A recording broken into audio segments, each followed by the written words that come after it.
Welcome back to the 150K podcast. I'm your host, Joe Graham, where we help take your dreams to six figures and beyond. Today, I have a special guest, Kelly Cardenas, a Forbes contributor, author, podcaster, founder, and CEO of a national multi-million-dollar brand, and a cultural efficiency coach. So super excited about this. Good friend of mine recommended Kelly. First time for me meeting him. I'm gonna, dig into his brain, see what we can come up with. I'm super excited about this episode. Let me know what you think and enjoy the show. Welcome back to the 150K podcast. Today I have with me special guest Kelly Cardenas. A good friend of mine, Eric Allen, introduced us. But Kelly, for people that don't know you, tell them a little bit about your background and kind of what you're doing now besides being a master hairstylist, podcaster, extraordinaire. Well, I'm a kid who grew up in a really small town, about 35,000. But before that, we were in the military, and we learned how to be able to deal with people from all walks of life. And I was always the optimistic kid, the kid with the rose-colored glasses, but I like to think of it as I just make up my own rules. And when I make up the rules, then I get to win the game no matter what the game is, because I make up the game. I started in the professional beauty industry about 29 years ago and have since transitioned into the keynote speaking, podcasting, and writing world. And that's where I am now. But with all of those things that we did, we had salons all over the country, got a chance to be able to educate for Paul Mitchell throughout the world. And I asked my daughter probably about 4 or 5 years ago, I said, what does daddy do? Because I want to hear all the cool things that she thought that I did. And she humbled me just like every kid does, and just looked at me while she was playing Lego. She looked back at me and she said, Daddy, you make people happy. And then she went back to work. And I realized at that point that I wasn't a hairdresser, that I wasn't an author, that I wasn't a keynote speaker, that I wasn't an entrepreneur. I was simply a guy that had rose-colored glasses that needed to pass those on to every single person that I came in contact with. I love that. I love that like a ton. I have a 7-year-old daughter right now, and that sounds like something she would say. That's beautiful. Yes, that's sir. beautiful. So with making people happy, because I like a lot of people, what would even happy mean to you? What define happiness? Well, I think when she said it to me, it was one of those things where I had to really look at it, and happiness is going to be different for different people, right? But I think that she said it because that's the part that she understood. But now I understand it to be joy, and joy is this. An authentic joy is this. When you fall in love with your current circumstances and let the magic happen in your life. Most people think that happiness is going to come because of a house, because of a car, because of income, because I get a bunch of things. And what I've realized over the years, from having to have the car, getting the cars and getting the money and getting the things, none of that stuff was lasting. Yeah. But the joy, which was just falling in love with my current circumstances and realizing that this came from my dad. You're exactly where you need to be. And if God needed you someplace else, he's big enough to have you there. And my mom, she raised me with 3 things, which was you're awesome. You're awesome. Separate yourself from your accomplishments. Number 2, you're beautiful. Don't compare yourself to anyone. Number 3, you could do anything, but just because you could do it doesn't make it your purpose. Stay in line with your purpose and work towards that. That will create joy, and that joy will create strength in your life. Yeah. And you dropped a bunch of really good nuggets there.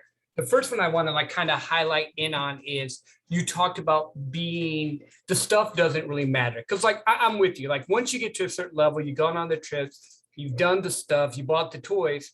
What is there? But that joy or seeing people light up. And I think we have the same mindset there. Is that kind of what's the driving factor with you and what you're doing now? Is just seeing people get the light bulb moments, or? Well, I think the driving force is the same as it was when I was a little kid. The only reason why I ever wanted to succeed in business and life, or, financially, or any of those aspects, is because I simply wanted to be able to go to the fair and play until I won the animal. And to play until you win the animal, you got to have some finances. You got to have a spouse that supports you in doing these silly things. You got to have kids, because if you go to the carnival as a single dude with no wife and no kids, you're that creepy dude. You know what I'm saying? Yep, yep. So, and I've wrapped, and it sounds so silly, but I've wrapped my whole entire life around that one thing, because when we were kids, we only got $2 to go to the fair, $2 to $3. It was the Flower Festival in Lompoc, California. And I tried to win, and you can't win with $2 because you don't have enough tries. And what I learned, and what God has helped me to realize, is that if I have enough tries, I'm never going to be great on the first time at anything. And I don't care. I mean, for me, that's how I'm built. I'm not going to be great at anything on the first time, but you give me enough tries, everything will work out, and I'll go home with the animal. And that's been the driving force for me. But you know, it's also metaphoric. You see where it's metaphoric in that aspect. No, and I like that, because I'm the same way. 15 years ago when I did sales and I started out, I was horrible, had no clue, couldn't sell anything. Like I fell into it. But after doing it more and more and getting better and learning and growing and adapting, I've gotten to the part where now sales is like breathing to me, but in a good way, relationship sales. I always caveat that, because a lot of people think sales is icky, but if sales is problem solving, helping people, and it's reframed, it's better. I see in your little side there, your book, Success Leaves Clues, and we're kind of flowing in that direction. So I have a friend that says success is boring. It's doing the same thing over and over to get the right process. Is that kind of the same thought process you have with that, or is your Success Leaves Clue a little bit different? Well, the Success Leaves Clues is what I did is I dedicated my life to the study of successful people, but I had to make sure that people understood the definition of success. Success has nothing to do with money or things. It has all to do with being in line with your purpose. And when you realize that, then it unlocks exponential opportunities, right? And so, but what I found is that, you know, as I went through life and I studied all these successful people, whether they're successful in their marriage or their relationship with their kids, or maybe financially, or maybe in business, or wherever they were wherever they enjoyed success, all of them had 7 traits that were glaringly obvious once you became aware of them. And there's not a person out there that's successful at anything that doesn't embody these 7 traits. And when they start to slip, the success will go away too. So what are the traits? So the first one is purpose. Purpose, and the purpose brings your passion, because passion is a strong and barely controllable emotion. Right. So we go from purpose to passion, and then we go into perception, which is determined by your perspective. Your perspective, the vantage point from which you see something, determines the way that you accept it. Right. So we've got purpose, passion, perspective, or perception. And then we go into principles, and every person has principles. They practice those principles. Yeah. So that's the 6th one, is you practice the principles, and then the perseverance that you go through and you continue to exist. And then what I find is that that all culminates, those first 6 culminate with your personality. And when you add your personality to anything, you'll be successful, but the first 6 have to be in line. I led with my personality for so long. Like I could get people to like me. I'm going to force you, Joseph, to be my friend for the rest of your life. I'm good with that. I'm great with that. Okay. And I want you to understand that. But what was happening early on in my life is that I was actually, that part was okay. They could fall in love with my personality, but my aptitude in that scenario, or the technical skill, didn't back up my personality.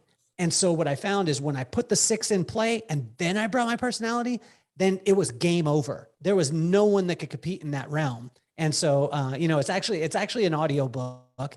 And I orate it. I have fun with it. It's like a conversation with the audience. And it's going to be one of the most unconventional audio books that you'll ever listen to, because it's going to be exactly for the listener. It's not going to be me reading from, we've got a script, but it's going to be having a conversation.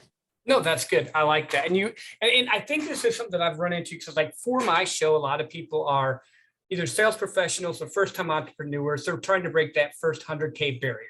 Kind of like I had an epiphany 4 years ago, when I was doing it consistently, where I'm like, this is fun. I can do nice things. I want to help people do it. So a lot of people I run into, they have a purpose or a passion, I should say, but they don't know how to get it into the next step. Like they have this fuzzy dream. How do you help people take that fuzzy dream and get it into more of a passionate pursuit? Well, I think that we have to have them in line, right? And I'm not saying that, oh, these are you have to stick to these, but I tell you, when they get out of line, purpose is number one. And to realize your purpose, it's nothing more. Most people just think it's so complicated. It's a large word. It's scary. And so we stay away from it. And this is what I did as a kid. When someone would say, what is your purpose? I would think like, oh my gosh, I have to be deep. But I want to invite every one of your listeners to, number one, have a ton of grace with yourself. Realize that you're built unique. You were built for a purpose, and that purpose is nothing more than identifying your gifts and then go give them away to every single person that you possibly can.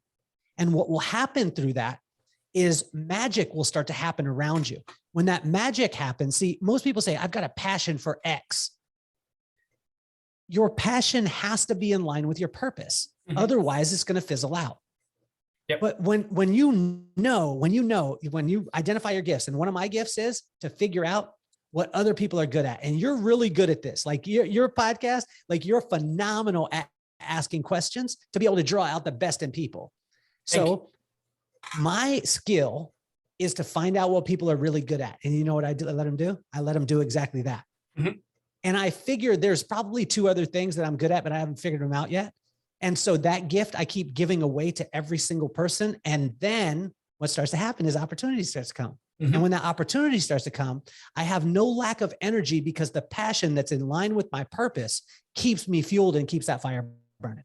That's good. That's good. I think people get it mixed up. And when you said that, I'm clicking in my head. I'm like, yeah, I'm a simple guy. When someone would ask me that before, I would be like, okay, what is my purpose? And I'd have to think about this super great thing. But like even my tagline for the podcast is, we help take your dreams to 6 figures and beyond. We help. That's all it is. It's simple. And I think we try to make it too confusing. It's, and you mentioned opportunity. So I'm just going on this slow. Is this something that the more you give, the more you get back? Are you in that vein per se of how you look at the world? Or? Well, I think that it's just about planting seeds. This is what my pops taught me from a very early age. He said, son, just plant seeds, plant seeds, plant seeds. You're going to plant, another person will come along and water, and only God will bring the increase. But if you're looking for the increase when you plant the seed, then you're going to be sad a lot. You're going to be highs and lows. You're going to be on the top of the mountain, in the valley. But when you choose joy, meaning that you understand your purpose is to plant the seed. Your purpose is not to water the seed. Your purpose is not to increase the seed. So I may give you something, or your listeners today, something that 10 years from now, that turns into a forest, turns into a tree, and it springs in their life. Sometimes I'll never see that, but to be okay with the fact that my purpose is simply to figure out what other people are good at and allow them to do it and speak life into what it is that they're doing, then I don't have to wait on the increase for my scorecard, because my scorecard is already an A, because I'm doing exactly what's in line with my purpose. Which is why you win. And I love that. It really is, because I've seen people come, and you can read, like I read people for a living. That's my job in sales. And you can tell when someone's genuine, ethical, and moral. You can tell when they're trying to, pull a fast one on you. And like, I'm trying not to smile this whole podcast because you just keep smiling, and it's like contagious, which is good. So we are videoing this. You can check it out on YouTube if you want to see us smile. And I have like a rooster shirt on. But the cool thing about that is, and I agree with you, is all we do is control our inputs. All we can do is control what we give, and we just keep giving, and it will come back. And I keep hearing another theme, that your faith is something that's very, very important to you. So, I mean, how much is that? Like I've heard you mention it 2 or 3 times already. How much has that played in your life? It's everything, right? And so for me, faith is the substance of things hoped for and the evidence of things not seen, right? And so everyone's looking for actionable items, like give me actionable like steps that I can do. Well, for me, that actionable item, that thing that's substantial to me is faith. Right? The substance of things hoped for and the evidence of things not seen. And I can't see all of the amazing things that God's going to bring into my life in the future, but I know they're there. I already know, like he's already let me know that of the things that they're going to happen. He told me a couple of years ago, he was going to put me in a small theater. Then he was going to take me to a like venue, like the House of Blues, 3,000 to 5,000. Then he was going to take me to the Mandalay Bay Event Center, 10,000 to 13,000, Madison Square Garden, which was going to be 17,000 to 19,000. And then it was going to culminate in a Soldier Field or like venue that was going to be 70,000 to 100,000. And when I asked him, what am I going to say? He said, I'll tell you when you get there. But for me, I've already got to the point where I reverence and respect my past. Mhm. I have already accepted my future. That way I could reside in my present moment right now. That's good. And living in the present moment, I think is hard for most people. Like I literally, like I used to be the dreamer guy. Like one day I'm going to do this, one day I'm going to do this. And then I finally realized I need containers and I need to be set in motion to do the stuff I need to get done each and every day so I can actually get to that future instead of just dreaming about it. But no, yeah, I like that whole dynamic. Um, so just to kind of bring this to a thing from what I'm hearing right now, having your purpose, following and doing the things you need to do, and then just being open to helping people are the three biggest keys that you live on a daily life. Well, I mean, I think that those things come natural once you identify your purpose, right? And when I told you about it, like your passion will lead into your purpose, right? And your purpose will fuel those things because the passion will just happen. Like when with your podcast and how amazing and what you're doing with these people. It's not like, oh, I'm too tired to do it. You have energy. Why? Because there's a passion behind it, but that passion's in line with the purpose of what it is that you're doing. And, those kind of things I think are the biggest. And honestly, like I keep it super, super, super simple. I'm not a hugely self-aware guy, meaning that I'm not walking through and wondering like, how's a person going to perceive me? Because what my mom taught me from a very early age, she said, fall in love with what you see in the mirror. And then if someone has a challenge with it, it's their challenge. But this came into reality, if I could tell this story quickly. Got up in the morning and it was my senior year of high school. I had a short sleeve sweater that I had bought from the thrift store because that's all we could afford at the time. So we didn't have cool clothes. We just had thrift store stuff. It wasn't vintage. It wasn't cool. All the people that are listening. So I got to school as a short sleeve sweater. You should never wear a short sleeve sweater unless you're on the Brady Bunch. I'm walking through the outside is like a patio in my high school. And it's like the cool, you walk through and people checking you out, whatever. And I go to walk towards my table and this girl yells out, she comes running. Oh my gosh, oh my gosh, oh my gosh. That's the ugliest sweater I've ever seen. Why are you wearing a short sleeve sweater? And I remember my mom clicked in my head at that time because she had told me these things over and over again, but I had not had practical application of it. And I turned to the girl because I knew the words that my mom said in my head, fall in love with what you see in the mirror. And then if it's someone has a challenge, it's their challenge. And I turned to her and I said, that's funny. And I said it very loud. That's funny. Because when I put on this sweater this morning, I wasn't thinking about you. And everyone just said, oh. Yeah. And from that point forward, people were okay with allowing me to be myself. And I invite every single one of you out there. You don't have to do it the same. Okay. You don't have to do it the same. You could do it exactly the way that you want, that's signature to you. And when you do that, then people will fall in love at some point, or maybe they won't. Yeah, but that's the key because you want to have the people around you that are supposed to be around you.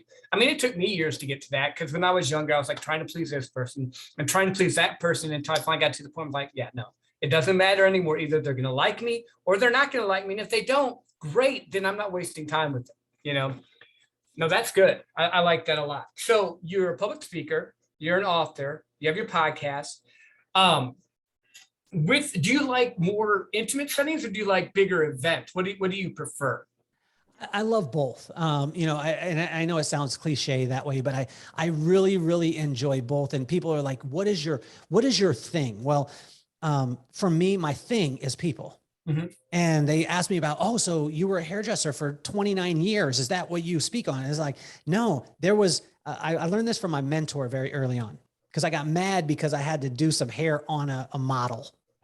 And I said, well, I didn't want to go out and I would have to go out and get them on the street, like ask people to be a model for me. This was when I was a kid, probably 21 years old. And I remember going to my mentor, her name is Stephanie Kachelski. And I said, I did not come here to scour the streets and go get models. I came here to do hair. And she looked at me, she grabbed me, she's about 6 foot tall. She looked at me and she grabbed me, pulled me close. And she said, there's not a piece of hair that's not connected to a head, that's not connected to a body, that's not connected to a soul. And until you touch the soul, you can't do anything.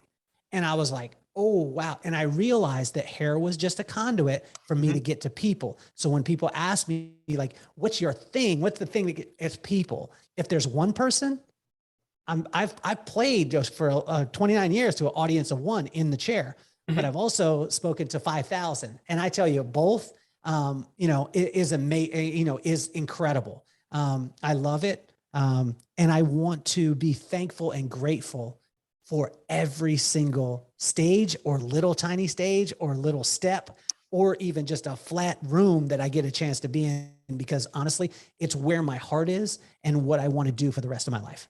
Yeah, and I love that. People to me are like the thing. I'm in the people business, helping people, seeing people's eyes light up, letting them, you know, get the dreams that they want to get to and all. And yet, like, you just exude genuine. Like, it's kind of nice. I talk to a lot of people, and I'm just going to commend you on that because you are authentic and you're genuine, which is rare in a lot of these circles. So I want to commend you for that, Kelly, because I know it's sometimes not easy to take compliments, but it's true. Like, you definitely exude that. And when you talk about it, you light up. And that's when you kind of know if someone's really giving you the line or if they're for real. Like, you literally light up. When you said people, your whole being just lit up. So that was cool. So what's next for you? What, like, I know you're doing the on stage, you're doing the books, you're doing the podcast. Is that just the same avenue you're gonna keep going with, or what new projects do you have coming up? Well, I love doing new things. I love that. I love to be able to develop. We're developing a mastermind right now, that is called the Hideout, and where the Hideout is where you can leave all your success behind and come and develop the one thing that most of us lose track of, which is the child inside all of us, which Mhm. is that joy. And so for me, that the development of the Hideout is probably one of my, I mean, I've been noticing that most of the time, like just with my men's group this morning, we did a men's group on, we do one on Tuesdays from 7:30 to 8:30. And I asked all the guys, be very specific. And I want you to be selfish today and tell me what you want as a man. And every one of them in my group told me things that would circumvent pain. I want X because it'll stop this pain. I want this because it'll stop this pain. I want this for someone else. And I said, no, no. When you were a kid, what did you want? What did you want that thing? Like, did you want the Nintendo? Did you want the Sega Genesis? Did you want whatever? Because they had such a challenge. And I find that most of us as men, we have a challenge being selfish that way and saying, this is what I want. And this is the reason why I said it though, is because I was saying that when we go through the challenges we do in life as men or as husbands or as fathers, if we are so filled with joy because the little tiny things in our life that we want selfishly, when our kid doesn't get good grades, we could say, that's okay, because I got those Kreger True Spoke rims that I want on my Impala, right? Yep, I got yep. that. I got that silly little, helmet that's signed by Earl Campbell in my room. I'm cool. You can, you could take away everything, but I have these little tiny things. But most of us don't prepare for all of our wildest dreams. We prepare for the worst possible thing in Mhm. our life, and then we wonder why the joy has left us.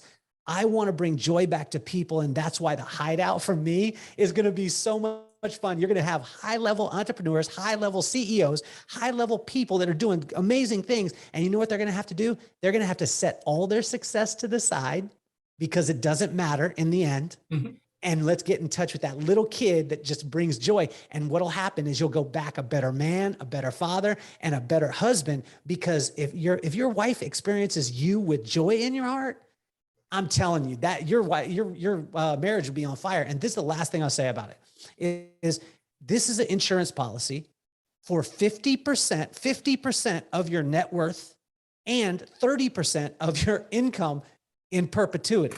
And when I Yep. say that, most people are like, well, what do you mean? I said, well, if your marriage stays together, you're not going to give up half and you're not going to give up a third of your income. It's And true. It's true. what I want to do is I want to help men to be in a place where they're so joyful that they have the opportunity and space to be able to love their wives and love their children. And that will be the generational impact that we can have. Yeah, I love that. I totally love that. That makes my heart happy. I've been married for 21 years to my youth group sweetheart.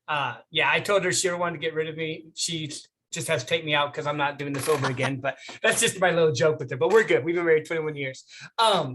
But But yeah, no, I love that. And the thing that you said here, and I just want to point this out because I've been in rooms with millionaires, with CEOs, with CFOs, I've had you, they're just the same as everyone else. So don't get in your head that it's something different. They've just accomplished a little bit more maybe than you have at this point.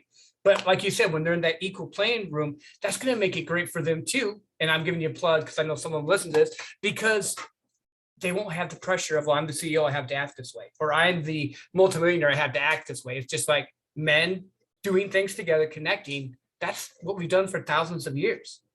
I love it. Absolutely. Is that on your website that they can check that out, or? It's going to be on very soon, and you're gonna obviously there'll be an application process for it, because we want to choose people who really, not that they want to be around these people, but they really want to develop themselves. And so we're going to take them through a pretty strong evaluation and make sure that group, as we go forward, we're going to be doing it in Park City, Utah, and we're going to be doing it here in Carlsbad. And nice. I mean, we're getting in touch with, I mean, literally I'm not going to tell all the things that we're going to do, but it's those things that you did when you were 9 that just got you excited and happy and, lifted you up that way. So, yeah, well, no. And like, I'm remembering back to when I was a kid and the stuff I would have wanted. Now I'm 45. So the big thing for me was like a Nintendo was what I wanted at that time. Now I'm like, I want an Xbox Series X, but they're just out. They're not around yet. They're just not in stock, but I'll get one soon. But yeah, no, I love that. Getting in, I think men need to connect more, honestly. I think connection is such a huge thing in our, like right now in the world in general, there's just not enough connection. So I commend you on that as well.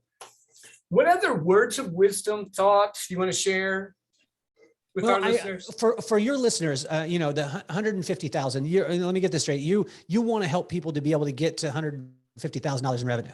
I want them to get to step 1. So you always hear the gimmick of I'll make you a multimillionaire in a year. I'll do all this or that. And I'm like, most people statistically don't break 100 income by themselves. 150, you're in the top 10%, 200,000, you're in the top 5% of income earners.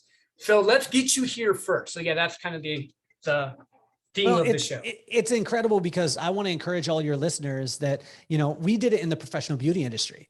And so in our company, we had a factor to be able to do it as a hairdresser. And most of these hairdressers only went to hair school, didn't go to college. And it was just what we called the theory of 8, right? So you had 8 hours in a day. If you have 8 hours in a day, you produce $100 an hour. $100 an hour is $800. $800 times 5 days a week is 4,000 cut in half, because that's generally going to be about your expenses, is 2,000 times 50 weeks in a year is $100,000. And so when you look at it from you guys' standpoint, as far as revenue wise, I mean, literally you just have to look at, if you want to get to the 100 mark, it's just $2,000 a week. That's with 2 weeks off, $2,000 a week times 50 weeks in a year. And then I always like to break it down to the lowest common denominator. And that lowest common denominator, right, is if I work 5 days, now I only have to produce $400 a day, and $400 a day is only $50 an hour. And so when I start to think on that realm, okay, cool, this is completely attainable, because it's a theory that my dad would always say. He said, boy, and he called me boy all the time. He said, Pops would say, boy, he said, how do you eat an elephant? And I said, okay, Dad. And he's like, just like you eat chicken, one bite at a time. But most people aren't willing to do the one bite at a time because they lack 2 things. Number 1 is grace. And not grace for other people, because it's the easiest thing that you could ever do is give grace to someone else. It's grace for themselves. Yep. And number 2 is take the word goal out of your vocabulary, take the word milestone out of your vocabulary, and replace it with inchstone. If you have tons of grace and celebrate the inchstones, you'll start to have joy in your life. And when that joy comes, what'll happen is people will be attracted, and then they'll offer you things as opposed to you having to go out and hustle to get them. That is beautiful. That is beautiful. That's like, if you've read the book Atomic Habits, he worded it differently, but that's the same thing. Like, I love that.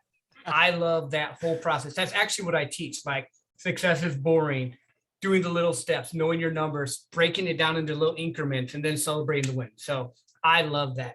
Kelly, thank you so much for being on the podcast today. I appreciate you. For all of you listening, share this episode with someone that you know that needs it. And until next time, have an awesome, wonderful weekend.